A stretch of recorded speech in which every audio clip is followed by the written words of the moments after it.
दर्शकबिन नमस्कार। ग्लोबल टेलिभिजनमा फेरि पनि यहाँलाई हार्दिक स्वागत छ। यो समय हो ग्लोबल टक हो। ग्लोबल टकमा हामी समसामयिक राजनैतिक विषयवस्तुहरूमा अलि बढी केन्द्रित भएर छलफल गर्दै आइरहेका छौँ।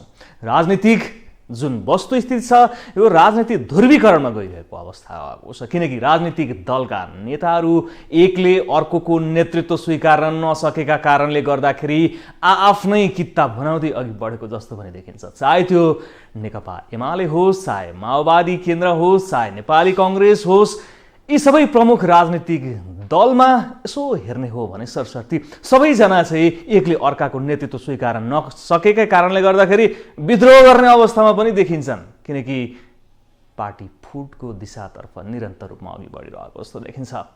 हरेकले आफ्नो जुन प्रभुत्व छ त्यसलाई जमाउँदै अगाडि बढ्ने र अरूको विचारहरूलाई त्यति सम्मान नगर्ने पनि हो कि जस्तो पनि देखिन्छ, किनकि यो पार्टी फुट र त्यसपछि आन्तरिक कलह हरेक दलमा त्यत्तिकै रूपमा रहेको छ। 2072मा संविधान आइसकेपछि आम नागरिकको जे चाहना रहेको थियो त्यो चाहना अनुसार यी राजनीतिक दलका नेताहरू जान किन सकिरहेका छैनन् कि राजनीतिक मुद्दाहरू जुन थियो त्यो संस्थागत भइसकेका छन्, संविधानमा स्थापित भइसकेका छन्, अझै पनि यिनले जनतालाई किन ठाटिरहेका छन्।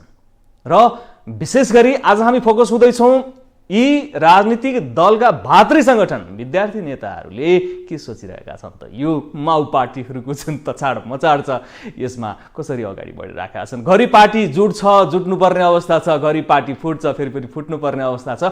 र महत्त्वपूर्ण विषय यतिखेर रहेको छ नेपालमा तातो विषय, संसदमा उठेको विषय, अलि बढी चर्चा पाएको विषय एमसीसीको विषय। एमसीसीकी उपाध्यक्ष फतिमा सुमार यतिखेर हिजो नेपाल आउनु भएको छ। उहाँले राजनीतिक दलका शीर्ष नेताहरूसँग भेटघाटलाई तीव्र पार्नु भएको छ। केपी शर्मा ओलीसँग त भेटघाट भइ नै सकेको छ।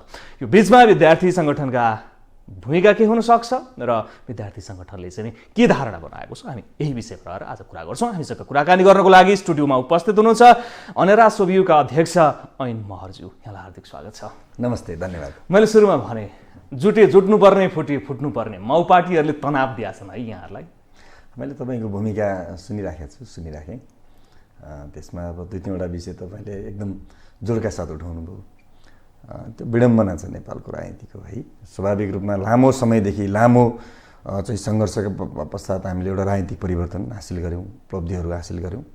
त्यसलाई संस्थागत गर्ने र जनताको मूलत आकाङ्क्षा राष्ट्रियताको सम्वर्धन र संरक्षण गर्दै राष्ट्रिय स्वाभिमानलाई चाहिँ उच्च बनाउँदै सुखी नेपाली समृद्ध नेपालको अभियानमा समग्र मुलुक अगाडि जानुपर्ने हो। तर फेरि पनि हामी जसरी राजनीतिक खिचातानीमा लाग्ने मूलत कुर्सीका लागि, पदका लागि र आफ्ना स्वार्थका लागि चाहिँ जस्तोसुकै हद पनि पार गर्ने जुन परिपाटी फेरि विकास भयो, यो निकै चिन्ताको विषय हो नेपालको पोलिटिक्सका लागि, समाजका लागि। हरेक नेताको समस्या हो।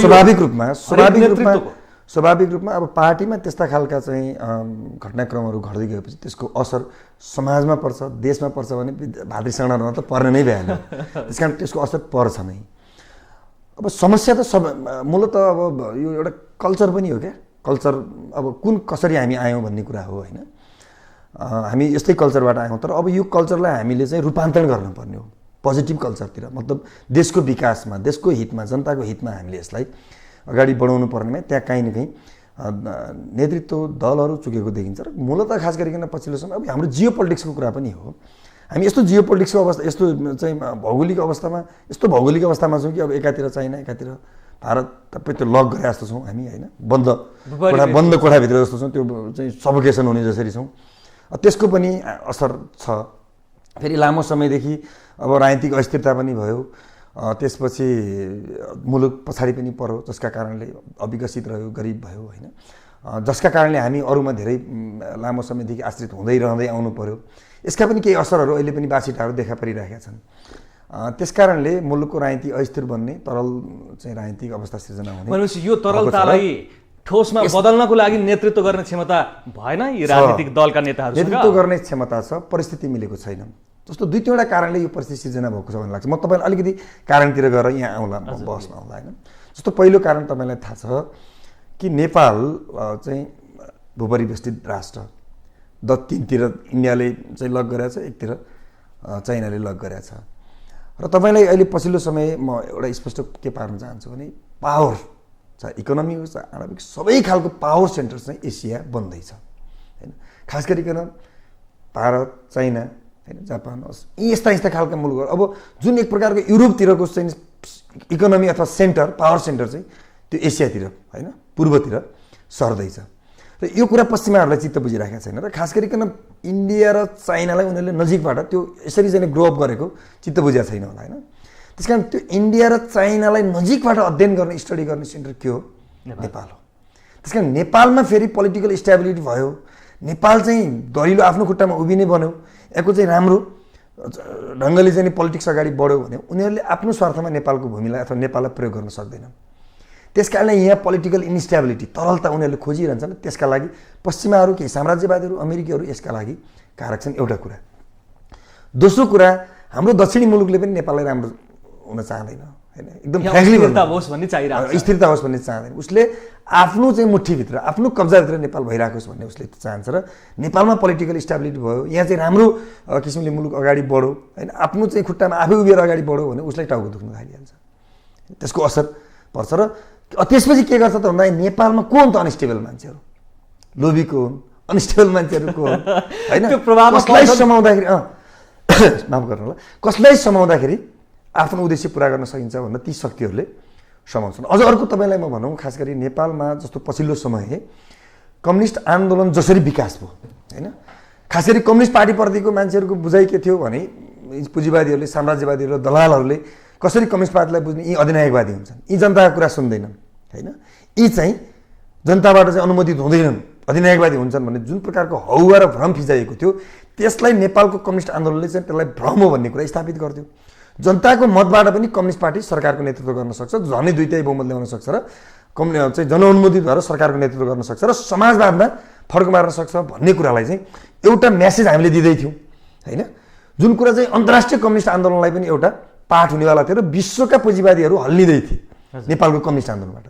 उनीहरूलाई नेपालको कम्युनिस्ट आन्दोलनले विश्व कम्युनिस्ट आन्दोलनलाई दिएको सन्देशले टाउको दुखिराखेको। त्यस कारण यहाँको कम्युनिस्ट आन्दोलनलाई सिधै भनौँ न, अब अमेरिका र भारतको प्रभावको कारणले गर्दाखेरि नेपालमा राजनीतिक अमेरिका, युरोपियनहरू, भारतहरू होइन को चाहिँ राम्रो दृष्टिकोण र राम्रो नजर नेपालप्रति छैन।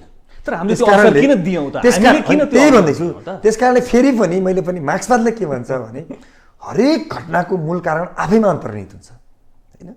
हाम्रा नेताहरू, हाम्रो राजनीतिक नेतृत्व, हाम्रा दलहरू, हाम्रो संस्कार होइन ठिक ठाउँमा भए, राम्रो सही अडान लिन सक्यो, राष्ट्रको पक्षमा अडान लिन सक्यो, अरूबाट म्यानिपुलेट हुन छोडे होइन, लोभमा प्रलोभनमा पर्न छोडे र हामी हाम्रो देशको परिवर्तन र विकास आफै गर्न सक्छौँ भन्ने त्यो कन्फिडेन्स विकास गऱ्यो भने यी समस्याहरू समाधान। खोइ त त्यसो अघि नै मैले सक्षमताको कुरा गरेको थिएँ, सक्षम छन् यहाँले भन्नुभयो, असक्षमै हुन् त। आफ्नो देशप्रति सोच्न नसक्ने, आफ्नो जनताप्रति सोच्न नसक्ने, बाहिरी हस्तक्षेपलाई अंगीकार गरेर अघि बढ्ने नेता हामीले छानेका रहेछौँ, त्यसले देश हाँगिरहेछ।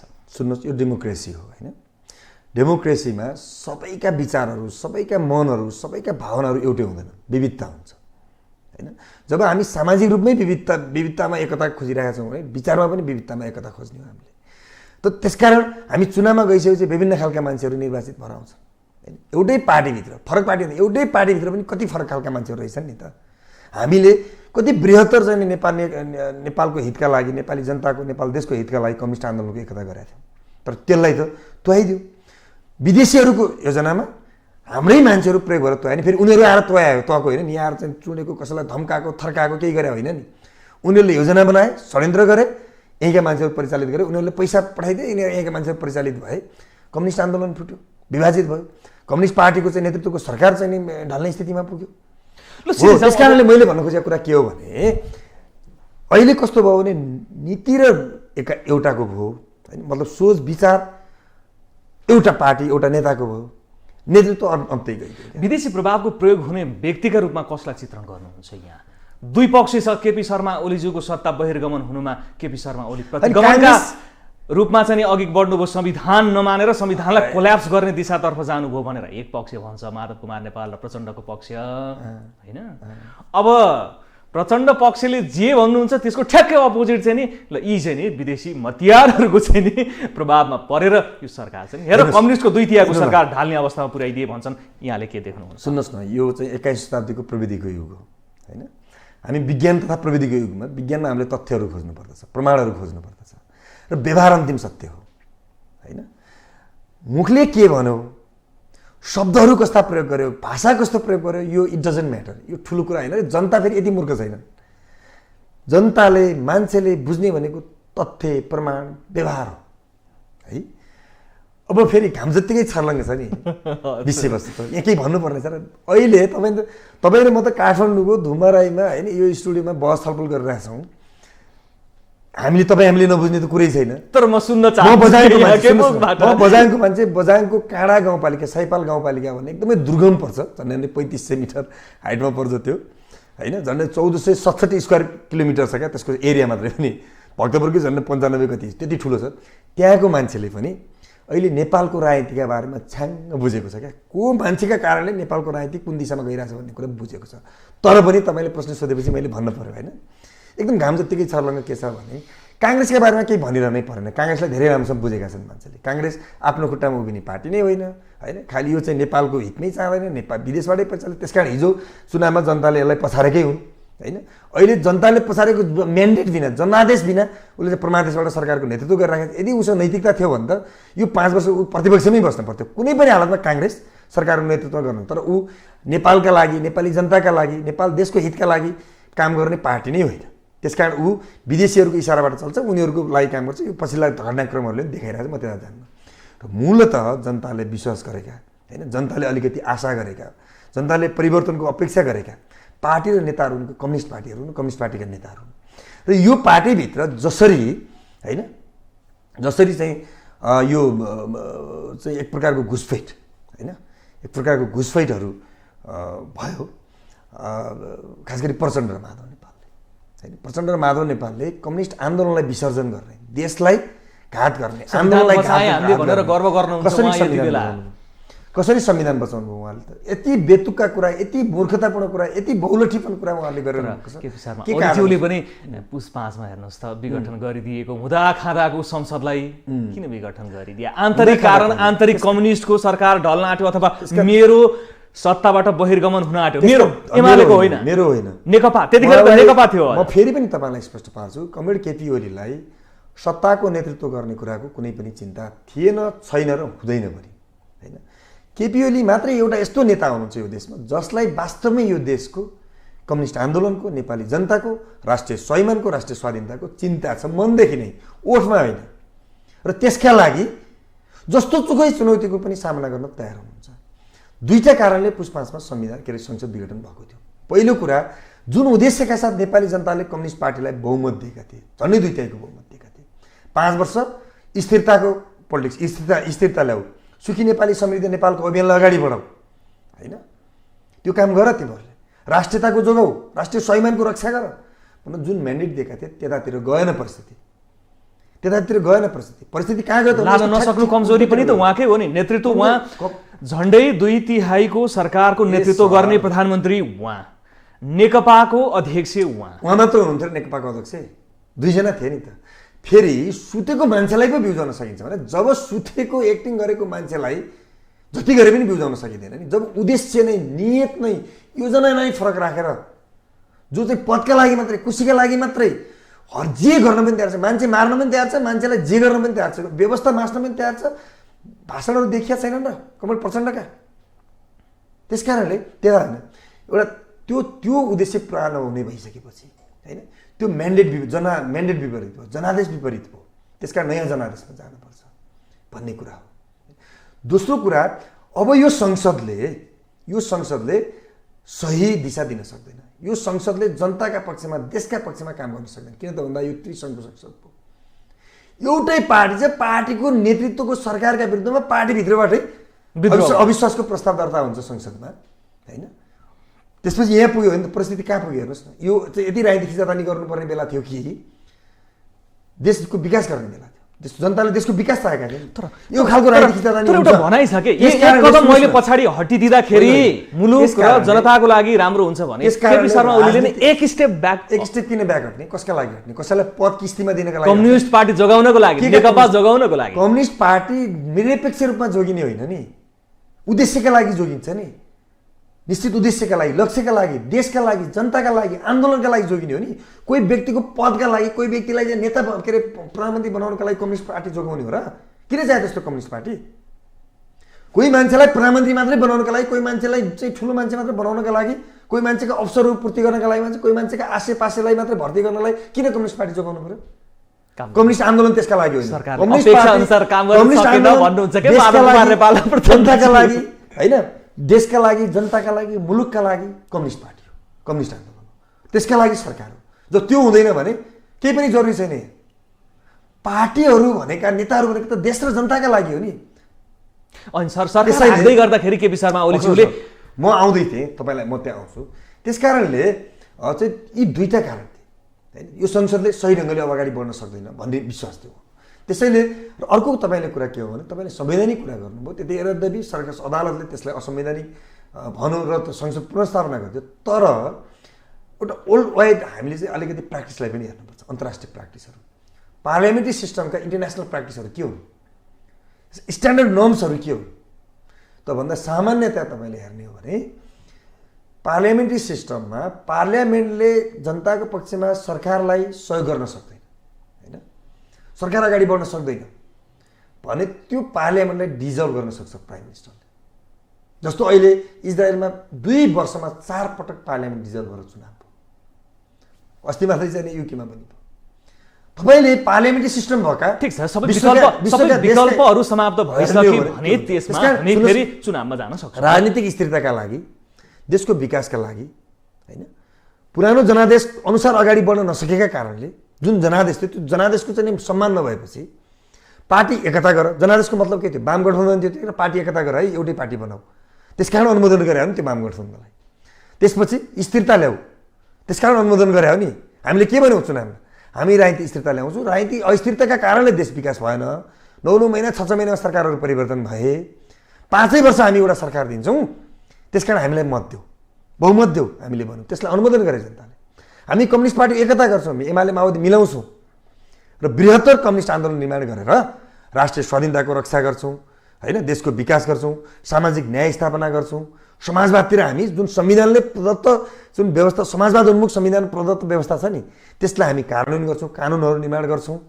त्यो समाजवाद चाहिँ कम्युनिस्ट आन्दोलनको माध्यमबाट मात्रै प्राप्त हुन्छ। काङ्ग्रेसले चाहिँ समाजवाद, न्यायिक समाजवाद ल्याउन सक्दैन। उसले चाहिँ पुँजीवादी चाहिनेतिर लैजान्छ। त्यहाँ न्याय, सामाजिक न्याय हुँदैन। त्यहाँ चाहिँ केही व्यक्तिहरू धनी हुने, केही व्यक्तिहरू चाहिँ तल दासका दास बन्ने परिस्थिति बन्न सक्छ। त्यस कारणले हामीले समाजवाद ल्याउनका, न्यायिक समाजवाद ल्याउनका निमित्त, लोकतान्त्रिक समाजवाद ल्याउनका निमित्त कम्युनिस्ट पार्टीको नेतृत्व हुनुपर्छ भन्यौँ। जनताले पत्याए, विश्वास गरे होइन। स्थिरता, समाजवाद ल्याउने, सुखी नेपाली, समृद्ध नेपालको निर्माण गर्ने होइन, राष्ट्रियताको रक्षा र सम्बोधन गर्ने का लागि त्यो दिएको हो नि। मुलुक त्यतातिर प्रधानमन्त्री सरकार त्यतातिर केन्द्रित थियो, तर पार्टीका नाममा निरन्तर विदेशीहरूको चलखेलमा, विदेशी दलालहरूको चाहिँ विदेशी शक्तिहरूको चाहिँ प्रचण्ड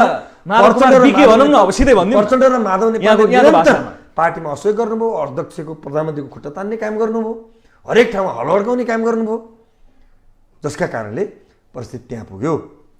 दोस्रो विघटन त संविधान प्रदत्त। ठिक छ, त्यो विघटनको एउटा प्रक्रिया अदालतले गरेर अर्को सरकार पनि बनिसकेको छ। हामी अलिकति अगाडि नै बढौँ। त्यसकारणले केपी ओलीले संविधान त, म तपाईँलाई एउटा कुरा म भनौँ, जसले एउटा तपाईँलाई सानो चाहिँ नि एउटा कथा एउटा चाहिँ स्मरण गराएर अदालतमा चाहिँ एउटा बच्चाका लागि 2टा आमाले, 2जना महिलाले दाबी गर्नुभयो। झगडा भयो, ठुलो झगडा पर्छ, मेरो बच्चा होइन, मेरो बच्चा भनेर चाहिँ नि झगडा पर्दा न्यायाधीशलाई बडो कठिन भयो। कसको बच्चा, कसरी छुट्याउने त भन्दा न्यायाधीशले एउटा के चाहिँ त्यहाँ निष्कर्ष सुनायो भने बच्चालाई त्यहाँ अगाडि ल्याऊ होइन, हेर्दा दुईटैको तर्क उस्तै सुनिन्छ।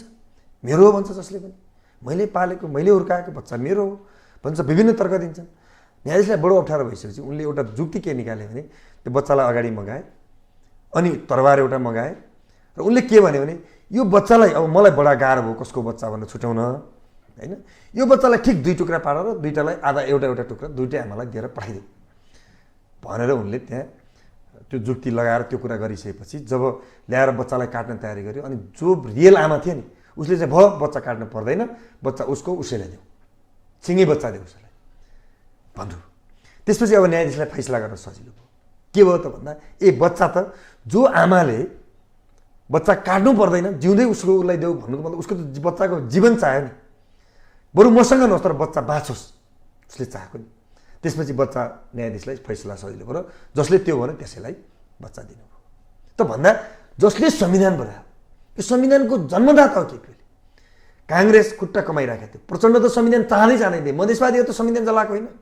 यो संविधानको जन्मदाता, यो संविधान घोषणा गर्नेका लागि सबैभन्दा बढी ठुलो अडान लिने, लडाइँ लड्ने, सङ्घर्ष गर्ने र यो संविधानलाई ठिक ठाउँमा ल्याउने, जातीय राज्य हुन्थ्यो होला, के हुँदै थियो मुलुकमा, ठिक ठाकमा ल्याउने त्यो कुराको अगुवाई गर्नुभयो, नेतृत्व गर्नुभयो र यसको सही कार्यान्वयन गर्ने, यसलाई चाहिँ जीवन्त बनाउने, यसलाई नेपाली जनताको 7 दशकभन्दा बढी सङ्घर्षको उपजका रूपमा लिएर यसलाई जनताको चाहिँ जीवनसँग जोड्ने कामको अगुवाई केपी ओलीले गर्नुभएको थियो। अनि केपी ओली चाहिँ संविधान मास्ने काम गर्नुहुन्छ।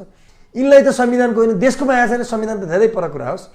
अनि यिनले चाहिँ संविधान जोगायो भने, लोकतन्त्र जोगायो भन्ने कुरा त्यो मान्छे हास्यास्पद कुरा होइन, हाँस्ने कुरा होइन। फाइनली कम्युनिस्टहरूले चाहिँ अघि यहाँले भन्नुभयो काङ्ग्रेस त यो देशको लागि हुँदै होइन, तर कम्युनिस्टको आचरणले स्पष्ट के देखाइदियो भने काङ्ग्रेस नभइकन यो मुलुक चल्दैन, किनकि झन्डै 2/3 सत्ता चाहिँ नि काङ्ग्रेसमा पुर्याइदिनु हो। जम्मा 23 सिट प्रत्यक्षमा जितेर आएको काङ्ग्रेसलाई तपाईँ प्रधानमन्त्री बनिदिनु भयो भनेका कम्युनिस्ट होइन।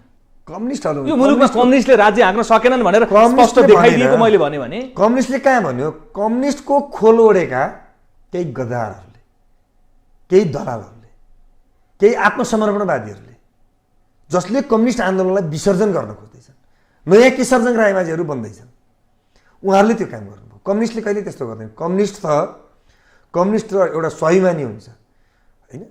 कम्युनिस्ट त आफ्नो चाहिँ विचारमा र आफ्नो निष्ठामा ऊ दृढ हुन्छ, ऊ देशप्रति, जनताप्रति, आन्दोलनप्रति समर्पित हुन्छ। कम्युनिस्टले कहिले पनि गद्दारी गर्दैन। कम्युनिस्टको खुबै भने कहिलेकाहीँ कम्युनिस्ट आन्दोलनमा पनि यस्ता खालका प्रवृत्तिहरू, भड्काहरू देखा पर्छन् जुन अहिले देखिरहेका छन्।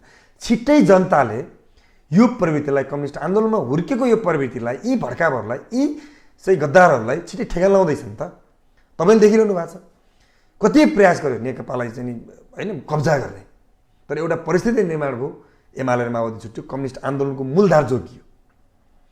नेकपा एमाले छुट्याएर पुरै तहसनहस बनाउने प्रयास गर्यो, यति चाहिँ 20% पनि पुर्याउन नसकेर होइन थाङ्नामा सुत्या छन्। अब त्यो त के हो त भन्दा कहिलेकाहीँ चाहिँ हुन्छ नि शरीरमा पनि विकार, कहिलेकाहीँ पिलो आउने, खटिरा आउने, के आउने, त्यो निचोरी पनि ठिक ठाउँमा पुग्छ नि परिस्थिति। दिशा पिसाब गरेपछि एकदम फ्रेस भइन्छ नि। यस्तै प्रकारका मान्छेलाई अहिले कम्युनिस्ट आन्दोलनले, कम्युनिस्ट पार्टीले, एमाले होइन त्यो चाहिँ औषधि उपचार गरेको छ र अब एकदम शुद्धिकरण भएर, फ्रेस भएर, ताजा भएर जनताका बिचमा जान्छ र फेरि जनताका बिचबाट हेर्नु होला आउने चुनावबाट 2/3 बहुमत ल्याउँछ। ठिक छ, हेरौँला। हिजै भनेन तपाईँ भन्नुहुन्छ काङ्ग्रेसले भन्छ, हिजै काङ्ग्रेसको गृहमन्त्रीले के भन्नु? एमालेसँग सहकारी नगर्ने, एमालेसँग केही नगरिकन अगाडि बढ्न सकिँदैन भनेन। ठिक छ, त्यो परिस्थिति तपाईँले सुन्नुभयो होला नि, अगाडि बढ्दैछ। अब भन्दा एमालेको नेतृत्व बिना र एमाले बिना त देश 1 इन्च पनि अगाडि बढ्दैन नि। अब हामी थोरै अलिकति विषयवस्तु मोडौँ है। अब यो एमसीसी चाहिँ नि निकै चर्की रूपमा प्रस्तुत भएको छ। विद्यार्थी नेताहरू र सङ्गठनको भूमिका के हुन सक्छ यो बिचमा? यहाँहरूको स्पष्ट धारणा के हो? यहाँहरूको पार्टीले स्पष्ट धारणा हिजो पनि दिएन, यहाँहरूको चाहिँ छ कि छैन? होइन, मान्छेहरू स्पष्ट नभएको हुन्। पार्टीले हिजो स्पष्ट ढङ्गले यो विषयमा धारणा दिएको छ। त पार्टीका श्रद्धेय अध्यक्ष केपी शर्मा ओलीले पहिला आओस् सरकार पक्षको धारणा, त्यसपछि हामी तय गर्छौँ। एमसीसीको उपाध्यक्ष फातिमासँग भेट हुँदाखेरि, चुमारसँग भेट हुँदाखेरि एकदम बडो स्पष्ट भयो, अहिले हामी प्रतिपक्षमा छौँ होइन। पहिलो कुरा, हामीले एमसीसी पास गर्ने कुरा चाहेर नचाहेर कुनै अर्थै राख्दैन। सत्तापक्षसँग 165 सिट छ, बहुमतबाट त्यो पास हुन्छ संसदबाट। त्यस कारण पास गर्ने या नगर्ने सरकारको काम हो, सरकारको भूमिकामा भर पर्छ, सरकारको चाहनामा भर पर्छ। सत्ता गठबन्धन ठगबन्धनसँग त्यो कुराको निर्भर हुन्छ। नम्बर 1। दोस्रो कुरा, यो आवश्यक हो कि होइन, अथवा यसको यो के छ, देशका लागि चाहिँ चाहिने चिज हो कि होइन भन्ने कुराका सन्दर्भमा मलाई चाहिँ के लाग्छ भने विदेशी ग्रान्ट नेपाललाई चाहिन्छ, तर एमसीसी जुन ढङ्गले ल्याउन खोजिएको छ त्यसको शैली र तरिका चाहिँ गलत छ।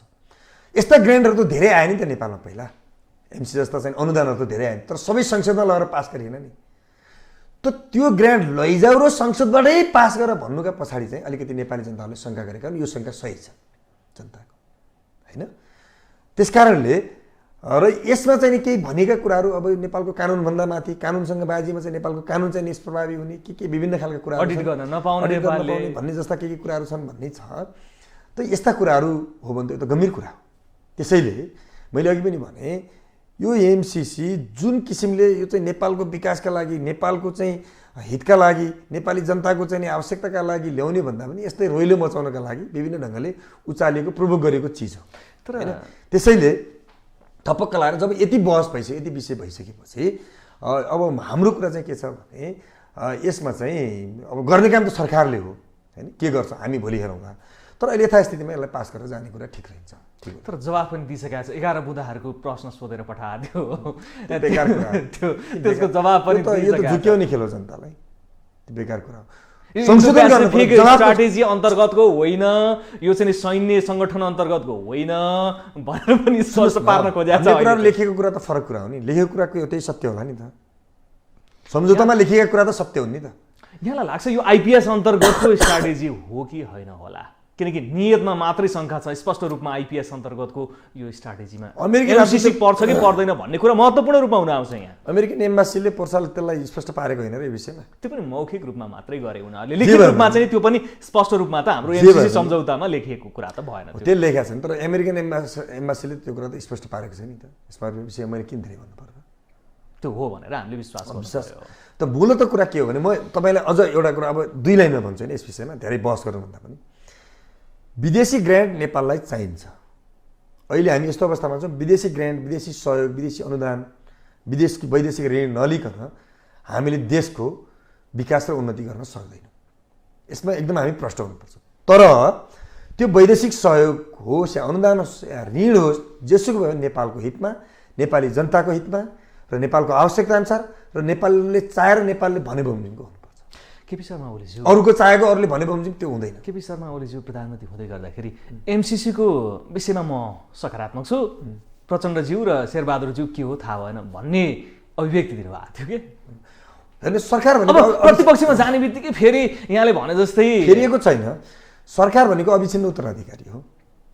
त्यो एमसीसी कसले सम्झौता गरेको त भन्दा काङ्ग्रेस माओवादीको सरकारको के अरे नेतृत्वको सरकार भएको बेला एमसीसीको सम्झौता भएको।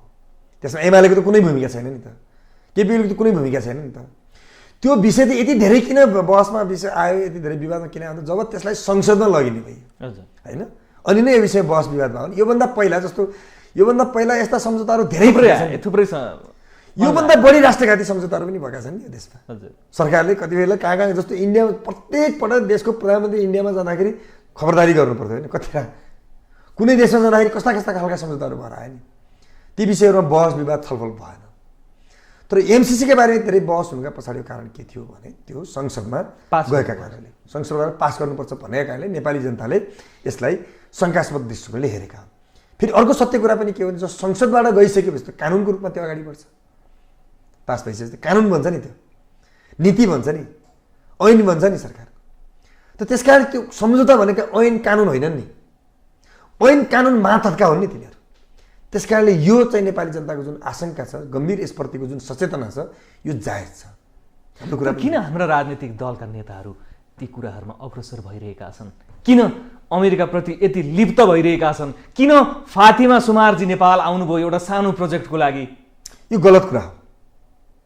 अहिले जसरी फातिमाजी नेपाल आएर एमसीसीको उपाध्यक्ष आएर घर घरमा धाइरहनु भएको छ र एउटा फेरि यहाँनिर शङ्का गर्नुपर्ने हामीले विषय पनि के हो भने कोही पनि मान्छेले जस्तो मैले तपाईँलाई लौ न मेरो चाहिँ 50 रुपियाँ लिदेऊ भनेर अनुनय विनय गर्नुपर्ने स्थिति हो र? हजुर होइन नि। त्यही त अनुदान दिने व्यक्ति नै दिनका लागि लालायित यति धेरै चाहिँ मेहनत गर्ने कुरा यो चाहिँ गम्भीर कुरा हो। यसमा सबभन्दा पहिला फेरि केपी शर्मा ओलीजीसँगै किन भेटिया होला भन्ने प्रश्न अर्को आइरहेछ फेरि। त्यो त यस्तो हो, त्यो त यो देशको नेता केपी ओली हो र अन्तर्राष्ट्रिय रूपमा केपी ओलीलाई मात्र चिन्छन् त के गर्नुहुन्छ? प्रधानमन्त्री जोसुकै होस् नि, अध्यक्ष जोसुकै होस् नि, त्यो अन्तर्राष्ट्रिय स्तरको हाइट केपी ओलीले बनाउनु पर्छ। त्यसकारण अन्तर्राष्ट्रिय समुदायले, अन्तर्राष्ट्रिय चाहिँ पक्षले नेपालको नेता, नेपालको नेतृत्व सरकारमा होस् या बाहिर होस्, त्यो केपी ओली हुन् र केपी ओलीको दिशामा, केपी ओलीले चाहिँ योजनामा, केपी ओलीको विचारमा नेपाल अगाडि बढ्छ भन्ने कुरा उनीहरूले राम्रोसँग बुझेका छन् र नेपाललाई चिन्न थालेका, नेपाललाई सुन्न थालेका, नेपाललाई जान्न थालेका पनि अझ राम्रोसँग बेटर ढङ्गले मान्छेको ध्यान आकर्षण हुन थालेको नि केपी ओलीको नेतृत्वको सरकार आएपछि। त्यस कारणले आएपछि जोसुकै फातिमा मात्र होइन, आज भोलि जोसुकै आउँछ होइन पहिला केपी शर्मा केपी ओलीसँगै ओलीलाई भेट हुन्छ तर त्यो यसो अनिवार्य अनिवार्य खोजे होला अघि पनि यहाँले यो भन्नुभयो मान्छेले यो सुन्न होइन यो सुन्न यो चाहिँ यसलाई बेहोर्न मान्छेले चाहिँ अब त्यो पचाउनु पर्छ अनि यस्तो बानी पार्न पर्छ यस्तो पनि हुन्छ के गर्नु 165 सिट त अहिले छँदैछ गठबन्धनसँग पास गर्नलाई समस्या भएन पास गरिसकेपछि एमालेको धारणा चाहिँ के रहेछ भनेर सबभन्दा पहिला बुझौँ भनेर केपी शर्मा ओलीजीसँग भेटघाट गरे हो कि आशय बुझ्ने नियत हो कि तपाईँले पनि हेर्नुभयो होला नि के भन्नुभयो केपी ओलीलाई निराश भएर फर्किनु भयो नि त होइन त्यही भन्नुभयो तपाईँले सरकारले के गर्छ हामी हेर्छौँ सरकारले भनौँ त्यसपछि मात्रै हामी हाम्रो दृष्टिकोण उसले कसरी गर्छ तर यति ठुलो उसलाई राजनीतिक संशोधन दल, गरेर यति ठुलो राष्ट्रको नेतृत्व हितमा गरिरहेका त्यसलाई चाहिँ व्यक्तित्वले संशोधन गरेर सर, पास गर्छ कि सर, त्यसै अब गर्छ, त्यसरी त्यसपछि भन्छौँ। त्यसरी स्पष्ट धारणा दिए हुन्थ्यो कि हामी चाहिँ कि यसलाई पास गर्न हुन्न भन्ने पक्षमा छौँ स्पष्ट हुनु भएन स्पष्ट फेरि पारौँ 2 लाइनमा यहाँले फेरि दिन त्यही भन्नुहुन्छ कि विदेशी ग्रान्ट नेपालको लागि चाहिन्छ तर तर नेपालको त्यसका हितमा- बुँदाहरू चाहिँ संशोधन तर त्यो गर्नुपर्छ नेपालको हितमा हुनुपर्छ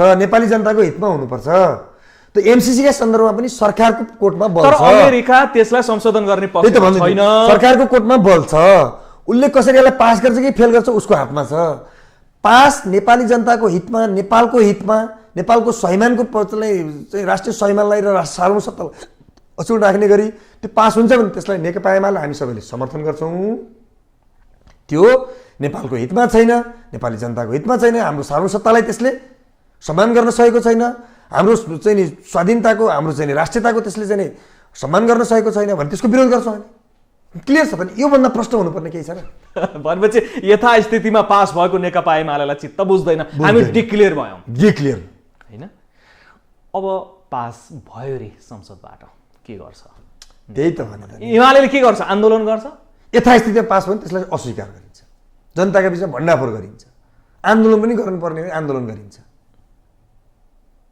जे गर्नुपर्ने हो त्यो गर्छ गर्ने त नेपालको राष्ट्रियताका सन्दर्भमा डेमोक्रेसीका सन्दर्भमा संविधानको सन्दर्भमा होइन राष्ट्रियताको रक्षा संविधानको रक्षा लोकतन्त्रको रक्षा र नेपाली जनताका चाहना र आकाङ्क्षाहरूका सन्दर्भमा कोहीसँग पनि कम्प्रोमाइज हुँदैन कोहीसँग पनि झुकिँदैन त्यसकारण हाम्रो नेकपा एमालेको नेतृत्व नेकपा एमाले नै एउटा यस्तो पार्टी र एउटा यस्तो नेतृत्व जो संसदबाट भारतलाई थर्काउन सक्छ र रामकुमार झाँक्रीजी कुनै बेलामा यहाँहरू पनि सँगसँगै राजनीति गर्दै हिँड्नुभयो त्यो बेलामा रामकुमार झाँक्रीले के भन्नु भने विकास विरोधी तत्त्वहरूले चाहिँ यो पास नगर्ने स्थितिमा छ भन्नुभयो कि अस्ति भर्खरको कुरा हो मेरो एकजना दिदी हुनुहुन्थ्यो मेरो ठुलोबाको छोरी हुनुहुन्थ्यो होइन घरमा असाध्यै राम्रो हुनुहुन्थ्यो असाध्यै व्यवहारिक हुनुहुन्थ्यो है असाध्यै धेरै काम पनि गर्नुहुन्थ्यो सबैलेसँग चाहिँ मिल्नुहुन्थ्यो सबैले वाह गर्थे हाम्रै परिवार हुनुहुन्थ्यो बिहे गर्यो दियो अर्का घर जानुभयो पछि उहाँको चाहिँ नि मानसिक सन्तुलन बिग्रियो है मानसिक सन्तुलन गरेपछि अनि उहाँलाई कसैले पनि राम्रो भन्न छोड्यो अब मेरो दिदी होइन भन्नु त हिजो मेरो दिदी होइन भन्नु मैले यहाँले मानसिक सन्तुलन गुमाउनु भयो झाँक्रीजीले भन्नु खोज्नु के लाग्छ भने समय परिस्थितिमा मान्छे कुन बेला कस्तो परिस्थिति आइला सधैँभरि सबैले जिम्मा लिन सक्छ र स्वयं व्यक्तिमै निर्भर हुने कुरा हो नि होइन कतिखेर कसको के हुन्छ मगज बिग्रिन्छ कसको मानसिक सन्तुलन बिग्रिन्छ कसैले कसको चाहिँ के विचार बदलिन्छ त्यो सबैको जिम्मा त सधैँभरि लिन सकिँदैन नि त हिजो हामीसँग हुँदा हाम्रो अध्यक्ष पनि हो नि म आज जुन सदनको अध्यक्ष छु यही सदनको अध्यक्ष हुनुहुन्थ्यो उहाँको केन्द्रीय कमिटीको सदस्य हो उहाँको नेतृत्वको है हो नि त त्यस कारण हामीले अध्यक्ष बनायौँ त्यस पार्टीको केन्द्रीय सदस्य पनि हुनुभयो पार्टीले माननीय पनि बनायो त सबै क्रममा जब उहाँले त्यो उचाइ प्राप्त गर्दै जानुभयो आन्दोलनका पक्षमा नेतृत्वको पक्षमा पार्टी र संगठनका पक्षमा काम गर्न नसकेपछि पार्टीले कारवाही गर्यो त कारवाही गरे होइन र त्यही भएर त हिजो संसदमा पार्टीले त्यत्रो गर्यो त हजुर पार्टीले कारवाही गर्यो संसदबाट चाहिँ उनलाई तर माओवादीका सभामुखले चाहिँ प्रक्रिया अघि बढाउनु भएको छैन बढेको छैन भनौँ न यहाँले पार्टीको लागि सिफारिस गर्नु भएको छ संसद सचिवालय त्यसकारण उहाँको बारेमा मैले धेरै किन अहिले भनिरहनु पर्यो त्यो दुनियाँले बुझेकै छ त उहाँले धेरैतिर नजान्नु उहाँको तर यो भौतिक रूपमा बहस नगर्ने एकले अर्कालाई आरोप प्रत्यारोप गर्ने यति ठुलो महत्त्वपूर्ण विषयमा पनि हामी सँगै बस्न सकेनौँ विभिन्न राजनीतिक दलका किताहरू छुट्टाएर बहस गर्नुभन्दा पनि एउटा साझा अवधारणा हाम्रो लागि एमसीसी जरुरी छ कि छैन भन्न सकेनौँ कि हामीले एउटा राउन्ड टेबल बनाउन सकेनौँ तपाईँलाई म एउटा कुरा भन्छु लोकतन्त्रमा जनता जनार्दन हुन्छन् जनता सर्वोपरि हुन्छन् जनताको आदेश सबैले मान्नुपर्छ लोकतन्त्रको सबैभन्दा गुदी कुरा त यही हो नि मूल कुरा यही हो नि होइन त्यसकारणले जनताले के चाहन्छन्, नेता जनताले बनाएर बन्ने हो, कार्यकर्ता जनताले बनाएर बन्ने हो, त्यसको मन्त्री प्रधानमन्त्री सरकार जनताले बनाउनु, जनताको मतबाट बनाउने हो। त तपाईँले अघि भन्दै हुन्छ नि नेताहरूको सन्दर्भमा मैले धेरै केही कुरा भनिरहनु परेन, आरोप प्रत्यारोप होइन क्या। हामीले जस्तो इन्टरभ्यू गऱ्यौँ होइन, भरे हेर्नु न तपाईँ टिका टिप्पणी हेर्नु न, अधिकांश मान्छेले के भन्छन्, अधिकांश मान्छेले मिश्रितै आइरहेका हुन्छन्, एकै प्रकारको आइरहेका हुन्छन्। त लोकतन्त्रमा चाहिँ बहुमतको विजय हुन्छ, बहुमतले सरकार बनाउने, बहुमतको निर्णय हुन्छ, बहुमतको कदर गर्ने हो नि लोकतन्त्रमा त। अधिकांश र बहुसङ्ख्यक बहुमत जनताले के भन्छन् त्यहाँ हेर्नु। रामकुमारी झाँक्रीले इन्टरभ्यू दिएपछि त्यहाँ आएका कमेन्ट्सहरू हेर्नुहोस्। तपाईँलाई एउटा सन्दर्भ भनिदिन्छु, एउटै प्रकृतिका दुईवटा कार्यक्रम पाए। एउटा कार्यक्रममा त्यही प्रकृति, एक दिन केपी शर्मा ओली हुनुहुन्थ्यो, एक दिन प्रचण्ड हुनुहुन्थ्यो, त्यही प्रस्तुता थियो कार्यक्रमको प्रस्तुता, त्यही टेलिभिजन हो, त्यही कार्यक्रम हो। त केपी शर्मा ओलीले त्यो कार्यक्रममा भएको दिन त्यो फेसबुकमा त्यो कार्यक्रमको चाहिँ प्रत्यक्ष भ्युअर कति थियो, 40,000 थियो। अर्को पात्र प्रचण्ड भएको दिन चाहिँ 4,000 थियो प्रत्यक्ष भ्युअर, लाइभ भ्युज गर्ने हुन्छ नि। लोकप्रियताको कुरा गर्नु हो। त्यसपछि कमेन्ट, लोकप्रियता किन हुन्छ, मान्छे लोकप्रिय किन हुन्छ, उसका विचारले हुन्छ नि। नाक मन परेर, जुखा मन परेर, कपाल मन परेर, हाँसेको मन परेर होइन, हाउभाउ मन परेर हुने होइन नि, विचारले। नेता लोकप्रिय त्यो भनेको त कलाकार भइहाल्यो नि होइन, त्यो कलाकार त्यसरी मन पराइन्छ, तर नेता भनेको उसको विचारले, उसको अडानले, उसका निर्णयले, उसको व्यवहारले, उसको जनता र देशप्रतिको समर्पणले नेता लोकप्रिय हुने हो।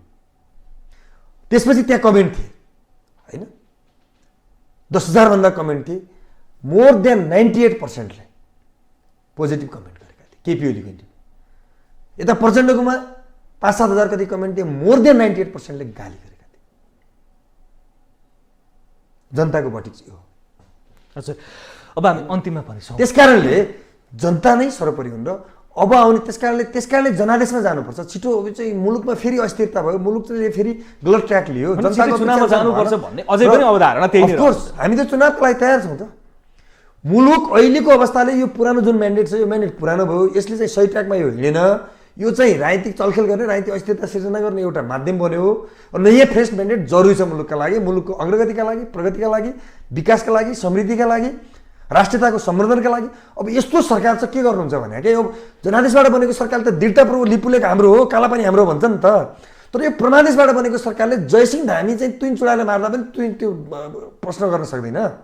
अनि यसले चाहिँ राष्ट्रियताको रक्षा गर्न सक्छ, जनताको रक्षा गर्न सक्छ। अनि फ्रेस म्यान्डेट चाहिएको चाहेन त्यो सरकारलाई बल दिनका लागि। यो त जनताले बनाएको होइन सरकार, प्रमादेशबाट बनेको सरकार, प्रभुहरूको इसारामा प्रमादेशबाट बनेको सरकार भएका कारणले 165 सांसदहरूलाई पनि हामीले कसरी त्यसरी सुन्नुहोस् क्या, अब त्यो 165 छन् क्या, तर ती पनि कसरी छन् भन्ने कुरा ती एकदम प्रश्न छ त। त्यसकारणले यतातिर अहिले धेरै हामीले बहस गर्न जरुरी छ। हामी अन्तिममा छौँ समग्रमा। अब अनेरा सोभियो र नेकपा एमाले कसरी अगाडि बढ्छ होइन, मैले अलिकति बढी उदण्ड हुन आँट्यो कि हो भन्ने अवस्था हामीले नेकपा एमाले रचनात्मक प्रतिपक्षको सशक्त भूमिका निर्वाह गर्नुपर्छ। एक, हामी लोकतन्त्रको रक्षा गर्ने कुरा, संविधानको रक्षा गर्ने कुरा, राष्ट्रियताको सम्वर्धन रक्षा गर्ने कुरामा हामी दृढ हुन्छौँ र हामी मूलत पार्टी र सङ्गठनलाई सुदृढ गर्दै होइन, सङ्घर्ष गर्दै जनताका बिचमा जान्छौँ र आउने चुनावको तयारी गर्छौँ। पार्टीका सन्दर्भमा अन्दाजमा पनि हाम्रो सङ्गठनलाई सुदृढ गर्दै, विद्यार्थी आन्दोलनलाई सशक्त बनाउँदै होइन, शैक्षिक चाहिँ संस्थाहरूमा अहिले पनि अब कक्षाहरू अस्तव्यस्त छन्, पढाइ हुन पाएको छैन, शैक्षिक क्षेत्र अस्तव्यस्त छ, यसलाई चाहिँ सुदृढ बनाउने, यसलाई सुचारू गर्ने, व्यवस्थित गर्ने कुरामा हामी अगाडि बढ्छौँ। र मूलत अब हामी चाहिँ सोभि निर्वाचनको तयारीमा पनि छौँ होइन, सोभि निर्वाचन हुनुपर्छ हामीले भनिरहेका छौँ। सङ्गठनलाई सुदृढ गर्छौँ र चाहिँ संविधानमा व्यवस्था भएका शिक्षा सम्बन्धीका प्रावधानहरूलाई कार्यान्वयन गर्नका लागि हामीले सशक्त सङ्घर्ष गर्छौँ, आन्दोलन गर्छौँ, निरन्तर रूपमा अगाडि बढ्छौँ। हस्, यहाँको भूमिका सशक्त रूपमा होस्, आम नागरिकका लागि होस्, शिक्षाका लागि होस्, समृद्धिका लागि होस्, हाम्रो पनि शुभकामना छ। ग्लोबल टेलिभिजनको ग्लोबल टकमा समय दिनुभयो, यहाँलाई धेरै धेरै धन्यवाद। मलाई पनि आमन्त्रण गर्नुभयो, मेरा विचारहरू राख्ने अवसर प्रदान गर्नुभयो। ग्लोबल टिभी र तपाईँलाई हार्दिक धन्यवाद। Thank you so much. दर्शकबिन, आज हामीले कुरा गऱ्यौँ वर्तमान राजनीतिक वस्तुस्थिति, राजनीतिक दलहरूभित्र छाएको आन्तरिक कलह, विशेष गरी नेकपा जुन थियो नेकपा फुट्यो, माओवादी केन्द्र भयो, नेकपा एमाले छुट्टा छुट्टै 2 दल भयो। भलै यो सर्वोच्च अदालतको आदेशमा भएको थियो फागुन 23 मा। त्यसपछि पनि फेरि अर्को एउटा कित्ता बनिसकेको छ। नेकपा एकीकृत समाजवादी भनेर माधव नेपाल समूहको अर्को दल दर्ता भइसकेको अवस्था रहेको छ निर्वाचन आयोगमा। यो अवस्थामा अब कसरी नेकपा एमाले अगाडि बढ्छ र नेकपा एमालेको भातृ सङ्गठन अनेरा सोभियु कसरी अगाडि बढ्छ भन्ने सन्दर्भमा आज हामीले कुरा गऱ्यौँ। हामीसँग कुराकानी गर्नको लागि हुनुहुन्थ्यो ऐन महर्ज्यू अनेरा सोभियुका अध्यक्ष। अन्य कुनै विषयका साथमा हामी आउँछौँ। ग्लोबल टेलिभिजन हेर्दै गर्नुहोला। नमस्कार।